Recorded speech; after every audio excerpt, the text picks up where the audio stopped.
Welcome to Unlocking Science. Our goal is to glorify God by studying and unlocking the secrets of His amazing creation. I'm your host, Mr. P, and we're in a little different setting today. We're not down in the lab. We're out here in Johnson Observatory with Dr. Danny Faulkner. Now, you've done a lot of shows with me. We did one previously on optics, looking at the way light works through lenses and things.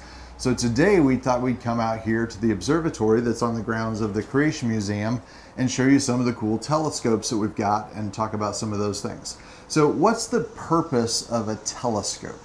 Okay, a telescope serves two purposes. Number one, it collects light and forms an image. And the light it collects, the more light you collect, the brighter the images will be, the fainter things you can see. Then hopefully it will magnify the image as well. So you want magnification and you want light gathering. Okay, so when we think about looking at something, when we look at an object, what we're actually seeing is electromagnetic energy in the form of light waves, we call them. They come into our eyes, and we've done an episode on this with Dr. Minton, talking about how we see things with our eyes. That light comes in, we gather it. So a telescope is actually kind of like our eye, but a little different. What are some of the differences between our eye and a telescope? Well, most telescopes people think about is very similar to the eye. It has a lens on the end of it. Here's an example of one of those.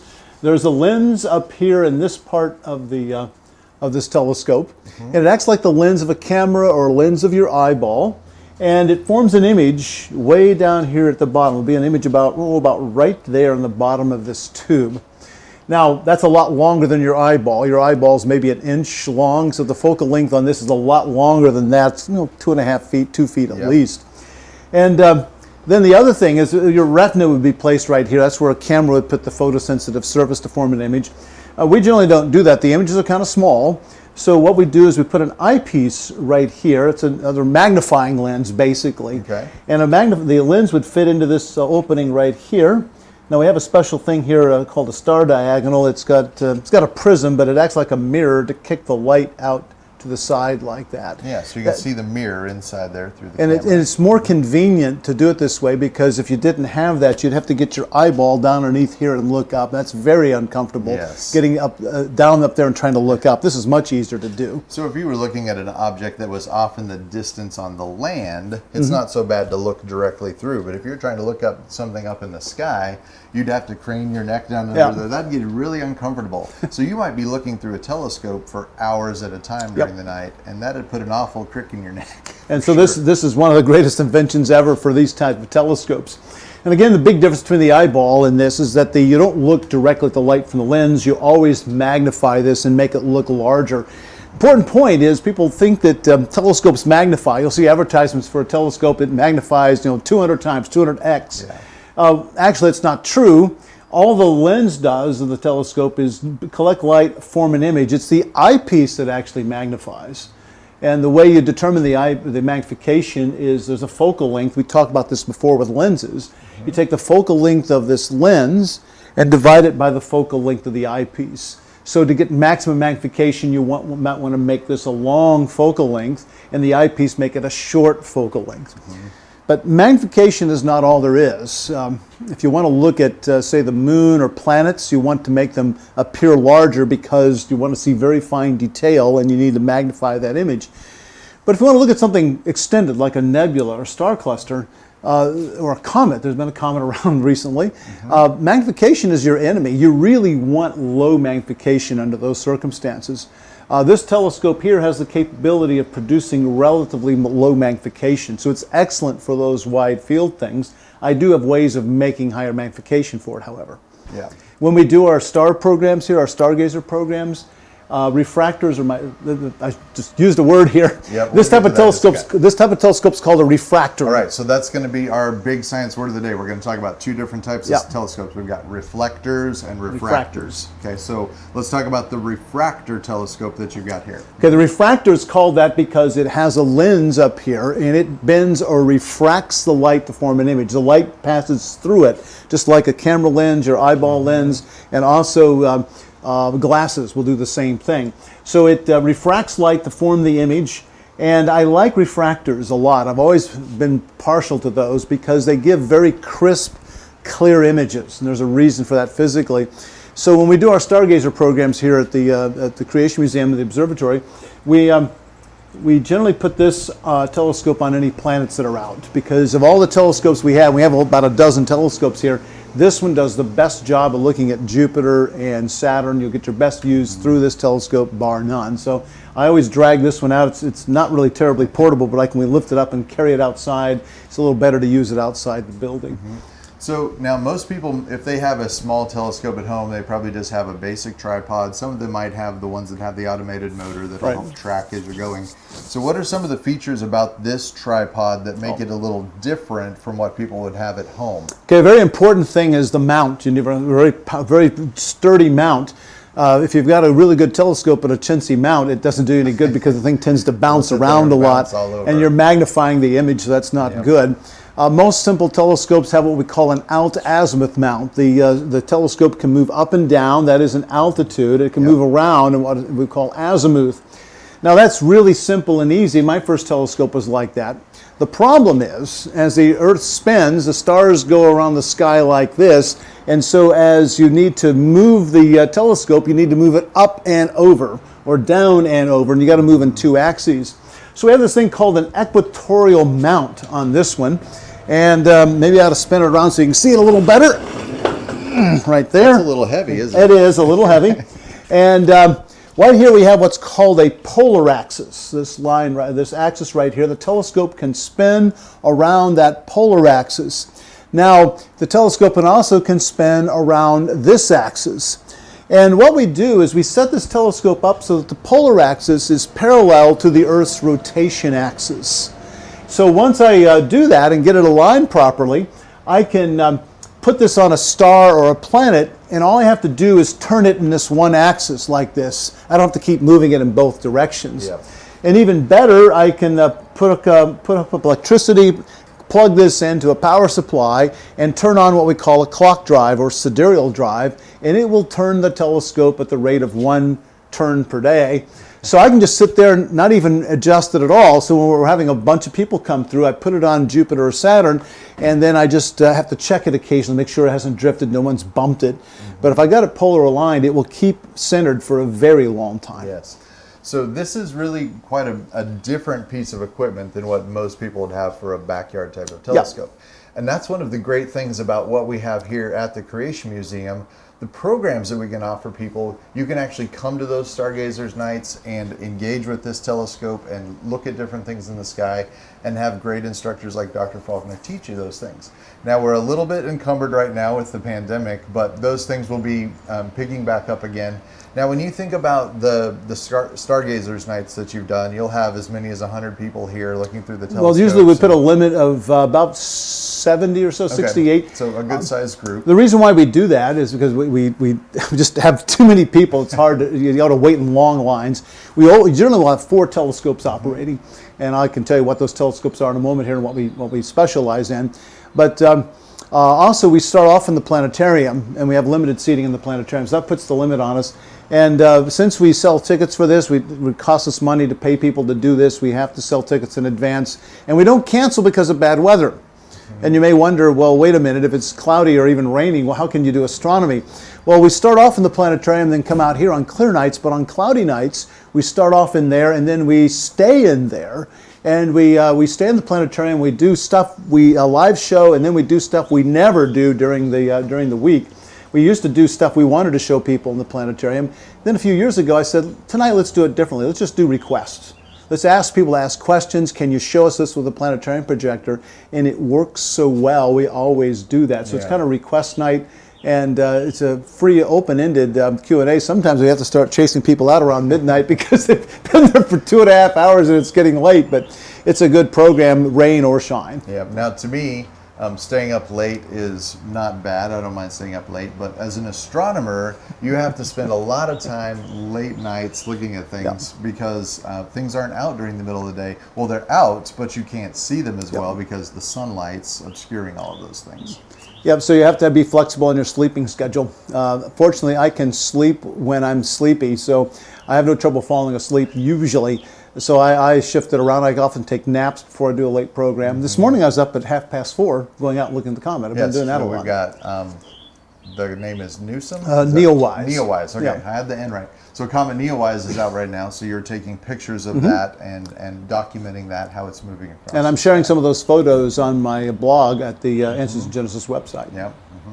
Okay, so we've got this refractor telescope. It's called that again because it uses a lens to bend the light and create an image for us, and then we look at that image through the objective and more comfortably through that angled objective where we can see that through a prism or a mirror.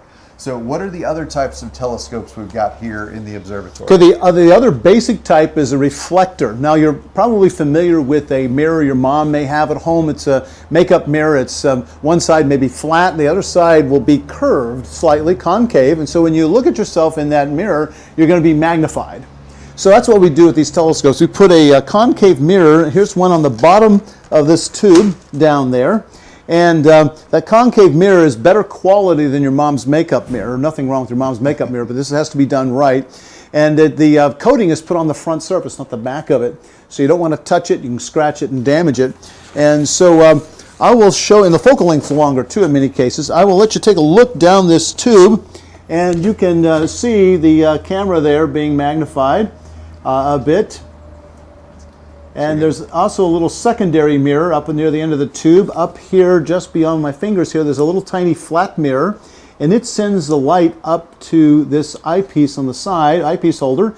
And if you look down in there, you can see an image of the primary and secondary mirror in there. The primary mirror is the big one, and the secondary is the small one. And you can see Mr. Patterson's hand out there waving. See my hand wiggling out here. And so you put your eyepiece here. Usually this is called a Newtonian reflector, because Sir Isaac Newton was the first person to build a practical reflecting telescope. People prior to that knew you could build one for about 75 years, but nobody could figure out how to do it. He did, the brilliance of Newton. And this remains the most common and economical sort of telescope. A lot of ones you may buy in the store would be of this Newtonian reflector type. And it too goes on a mount. This particular telescope is at least a half century old, I think. Somebody came by a few years ago to donate this. Their father or grandfather had bought it a long time ago and it was now deceased. And they asked, would you like the donation? I said, absolutely. They brought it to me, and a lot of the outside was pretty dirty. The mirror was really filthy. I took it apart and cleaned it. The mount is back there in the corner. And after I cleaned it all up, I took it home to do all of this, and I put it together, and I went out and I looked at Jupiter and looked at the moon, and I was impressed with what I saw. Good optics on this little telescope.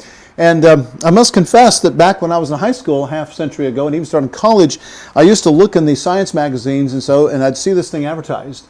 And I really wanted one, but I couldn't afford it. It was the biggest, meanest telescope you had out there back then. Of course, nobody makes many like this anymore because they're a lot bigger telescopes now available. So a childhood dream come true. One more thing on the side, if you spin that around here that we didn't point out.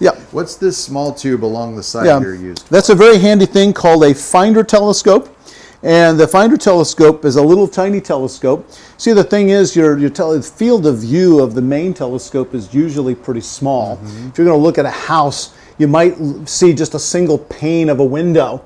So how do you find that pane of the window you want to look at? Well, this is a little telescope that has a much wider field of view. You can see the entire house, and it may have crosshairs in it. So when you align this thing right, if it's aligned properly, you have to align that. Adjustment Yeah, there's adjustment screws for that. If it's aligned properly, then when you look at the house, you can center up on what particular pane you want to look at. Yeah, so the same thing would go for in the sky. You might look up and you'll see lots of different stars or planets arranged there.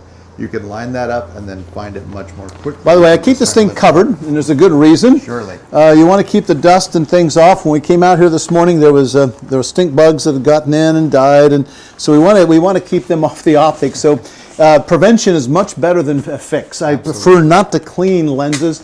I have a telescope I got over 50 years ago, and I've cleaned that lens on it twice. The last time I did was about 15 years ago because some kid put his greasy finger, just reached up and touched it. I could not believe what I was seeing. What were you thinking, child? No, we want to keep our fingers off of the optical surfaces. And there are actually very special cloths and tools that we would use to clean those. We don't use any harsh solvents or anything like that. Very soft microfiber type cloths. We use lens cleaning fluid and tissue and so forth. Now, one thing I've not mentioned is the sizes of telescopes. Okay. we describe the sizes or measure the sizes by the size of the lens or the mirror. We call that the objective. So this has a mirror in it that's a lens in it that's 5 inches across. All right, so this is a 5-inch refractor, which makes it a very big refractor, as it turns out. This is a 6-inch reflector. Now, why do you want a bigger objective, lens or mirror on it? A bigger one will collect more light, so objects will appear brighter. And if you looked at something with a big telescope and could see it barely, you might not see it at all in the smaller telescope. That's the main reason why you build bigger and bigger telescopes, to see more distant objects and fainter objects. Yeah. The size can also get you better magnification. If the optics are really good, then you can see finer detail on things with the bigger telescope. But the problem is with these larger lenses is to get the impurities out of them and to get them to be very clear and sharp on a larger lens is much more challenging. That's the reason why refractors tend to cost a lot of money. A lot of money. Yeah, this one has 3 lenses put together, and that's 6 optical surfaces you have to do with perfect glass. With a reflector, you have one and one only. Well, you got the secondary mirror too, but those are relatively easier to do, and hence they're cheaper. Now, one reason why I like refractors is that reflectors usually have a central obstruction. They've got that secondary mirror, and it casts a shadow on the primary mirror, and that loses some of the light. The mirrors don't reflect quite as well. That loses more light, but even more importantly, that the light tends to bend around. We call that diffraction, going around that secondary mirror, and that tends to fuzz your images up a little bit. That's why this is my prime instrument for the planets. Now, when we do our Stargazer nights, I generally will use this telescope as well. This is a 16-inch reflector, and Claude there is checking it out, you can see. He is. He's not very close to the eyepiece, though, so he's probably not getting a very good view. Not very good. Well, we've got two covers here for the mirror. I won't take those off right now, not enough time, but there's a 16-inch diameter mirror down here in the bottom, and that light comes up, and it goes to a secondary mirror up here. I've got it covered as well, so you'll just see a cover sitting on it. But that large secondary mirror will then send the light out to the side of the telescope tube, and the eyepiece goes out the side. So if you pull back on the camera, right here is where the eyepiece would go, and we focus it right here with this knob. And you may notice that it's kind of high up. It's over my head by a foot. I don't even think I could get up there and see that, and I'm a giant. So the way you look at it is you jump up and down to take a look at it, right? I don't think that's going to be very productive. No, it isn't. Actually, we have a couple of these rolling staircases in here. They roll around, and then when you step on them, it's supposed to push down on your weight and keep it from rolling around anymore. They use these in libraries to get the tops of stacks and so forth. But we have 2 of them here to use with our telescopes. We also have a couple little step stools we use for some of the smaller telescopes. But with this one, we almost always have to use the rolling ladders to make this work. And we refer to these big telescopes like this. This is one of our 2 largest telescopes we have here. We call these light buckets because they collect a lot of light. So I will put this on galaxies, star clusters, nebulae, things that are faint and you need a lot of aperture, a lot of diameter to get a lot of light. The other telescope we use for that purpose is a 14-inch over there. It's a portable. In the far corner of that dark blue, it may not show up really well until you get close to it. That's a 14-inch telescope. It looks like it has an alt-azimuth mount on it, but it has computer controls which allow it to track things in the sky as if it were one of these equatorial mounts we just discussed. And we have one of our staff members who's very well versed on using that one, and when she's not here, we're kind of up a creek on using it because it's got a few little quirks to it, but we roll it out, hook up the power, and run it. So we got 2 light buckets that we use. So that will cover galaxies and nebulae and star clusters. This refractor that I showed you first is my weapon of choice for looking at planets. We generally will schedule these Stargazer nights when there is a moon to look at. Hopefully not a full moon because they're very bright, and I hate full moons because they're you don't see the craters on the moon very well then, and also it's so bright it blots out the light of everything else. So full moons are terrible. We generally try to do like something close to first quarter. Sure. Because then we have some moon to look at, but not too much moon to blast everything. And for this is my instrument of choice. This is a Questar telescope. It's called an Observatory in a box. It's got this little telescope here I'll pull out for you. It's a 3.5-inch telescope, which means it's our smallest telescope that we have, but don't let the small size fool you. The optics on this are well nigh perfect. I've used a number of Questars over the years, and I can't say enough praises for them. There's a little tripod that you can pull out. These little legs here can fit on the bottom and on these two plugs. I pull those out, and so I can set the telescope up like this on the ground or on a tabletop that's sturdy and use it that way. Now, it's also got a clock drive. I can get the thing to turn so that it tracks perfectly. Got my one eyepiece here, another eyepiece there. This thing is really a nice system. Now, because it's on the ground's kind of inconvenient, we bought an additional tripod. It's over here. If you want to step around the other side, I'll meet you. The tripod's right here. I can adjust the height on this, make it lower if I wish. I put the telescope up here, and it really makes it very comfortable for people. Yeah, and you can see this is a very sturdy, solid base. You've got that angled mount again that allows you to track along very easily. And so here at the observatory, we use that one on the moon, because with the moon you don't need a lot of aperture to get a lot of light, because the moon's pretty bright. But yet you need one with good optics on it, and this thing has superb optics. So that's my weapon of choice for the moon. And also we do daytime programs called sun spotting, where we look at the sun, and I use that for that as well. It's got a dandy solar filter on it. And I do photography with this. I've taken a lot of photographs of the sun and the moon, particularly during eclipses. And the way that works is on the body here, I can take this plug off, and I have an adapter I put in, and I can screw in that adapter and put my camera. It's a digital SLR camera, and I can take really good photos through this telescope. If you've seen any of my eclipse photos, those were taken with this. And I use it for other things. It's got a focal length of almost 1,400 millimeters. So people who understand photography, you'll understand that this is a tremendous telephoto lens. And I really can't sing the praises of this well enough. You know, Mr. Patterson, the reason why we got this telescope originally, we use it here, but the original purpose was every summer I do a raft trip in Grand Canyon. It's one of those terrible things I have to do. Oh man, I just wish that you didn't have to suffer through all of that so much. Yep, we do geology by day and astronomy by night. I've got one coming up soon, and it's a week-long trip on the river. We camp at night, and then I show them the stars if I can keep people awake. And I take this one with me because it's reasonably portable. This case will fit on an airline overhead bin of an airplane, so I don't have to check it, which I'd hate to do. And it also, we don't have a whole lot of room on the rafts on the river, so it's perfect for that. For the mount, I bought this golf club case. That's what it looks like. It isn't. It's actually a telescope tripod or tripod case. So I put the tripod in here and I check that. Every time I go there, people think I'm going to be playing golf, and I tell them, well, you wouldn't believe the golf course is down at the bottom of Grand Canyon. It's a big secret, and people don't know about it, but you better take at least 200 golf balls with you, because you're going to lose a lot in the water hazards. There's a lot of water hazards down there for sure. So those are the main telescopes we have here. We have a few others we don't use as often.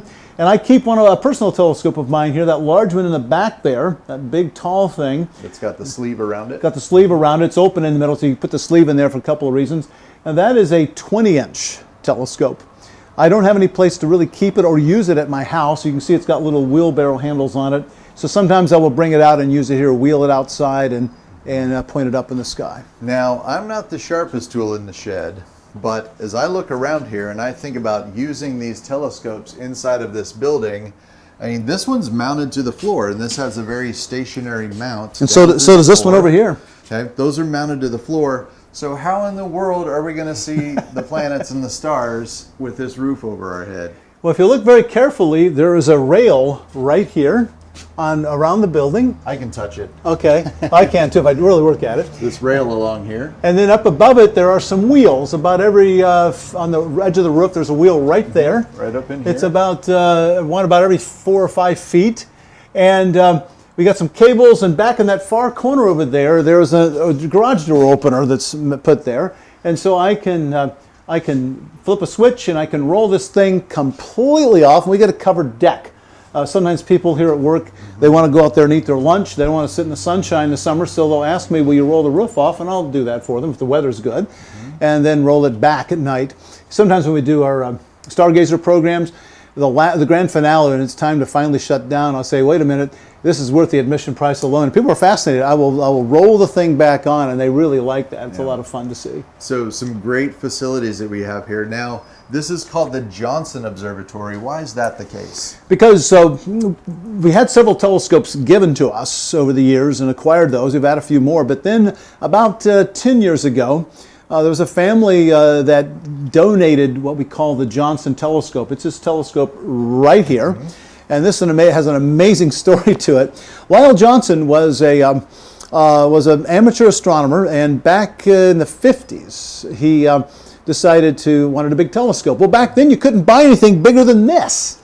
So if you wanted a big telescope, you had to build it yourself. You might be able to buy the optics, but many times you had to grind and polish the mirror yourself. And then you couldn't buy a mount like you could today. So if you had to get a machine shop and you had to work on lathes and so forth to build your parts, this is called the Souther telescope. A man named Souther built it. It's got pieces machined together that somebody he knew did this over a half century ago, probably back in the 50s or 60s. Mm-hmm. And Mr. Johnson did this one as well. Now to do that, you needed some parts with bearings and so forth on it. So what's interesting, if you come back here and look at this part, where the polar axis is right here, this part and then this part, if you look at it very carefully and study it, you'll come to realize that this is from the nose landing gear of an airplane, a good-sized one. I've been trying to figure out what kind it is. I think it's a World War II era. You can see the strut coming over here and the wheel bearing off on that side. And it's all made out of of aluminum.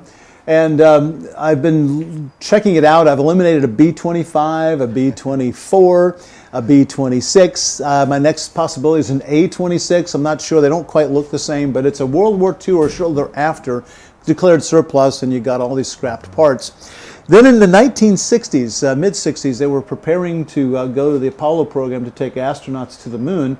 And one thing they were worried about, there was they considered all sorts of things that could possibly go wrong. And there had been reports of flashes of light coming from parts of the moon where they might want to land. And that was possibly considered to be volcanic eruptions. The last thing you want to do is land astronauts onto a volcanic eruption. So they bought NASA got a high-speed camera from Mr. Johnson, put it on this very telescope in this mount, and he spent better part of a year taking many, many high-speed video frames of various parts of the moon. It turned out to be so successful that they bought had about 10 cameras for other amateur astronomers across the United States, and for about 9 months back in 1965, 66, they did Operation Moonblink. If you want to do more about that, just look it up, Moonblink, Project Moonblink, I think it was called. I already downloaded the results from all of this. And when he eventually retired, or I'm not sure if he deceased, what happened, but in the 1970s, this telescope made its way to the Wilds Christian Camp in western North Carolina, as did the Souther telescope. Used there for 20, 25 years. They reached the point they couldn't use them anymore. It needed some upkeep and so forth they weren't able to do. So they began looking for a new home about a decade ago. And in conjunction with Lyle Johnson's family, decided to come here. They considered the possibility of giving it to the Smithsonian. Yes, but it's unlikely. There's some great history connected with this. With the Apollo program. Mm-hmm. It's unlikely the Smithsonian, they would have accepted it perhaps, but they probably never would have actually exhibited it. So it's much better to have it being used in a place like this. Absolutely. So that's why we named it Johnson Observatory. Mm-hmm. All right, so there's a little introduction to some of the telescopes we've got here at the Creation Museum and the different things that you can understand and study with our Stargazers programs. Remember, we've got different types. We've got the refractors with the lenses that are going to bend the light. We've got the reflectors that are going to collect that light like the light bucket and send it back to that objective piece where you're going to, or lens piece where you're going to be looking through that. Now, all of these things are not just for fun, but we do this so that we can show people the glory of God in the heavens. And you've used that verse many times. Psalm 19:1 says, the glory of God is seen in the heavens, and we can see those things and see his handiwork and give him glory. And that's what we want to do every time we're studying and talking about these things. All right, we hope you enjoyed this, learned a little bit about telescopes, and maybe one day you'll have a chance here to come to the Creation Museum, check out some of these programs. And until then, get out and explore all of God's amazing creation.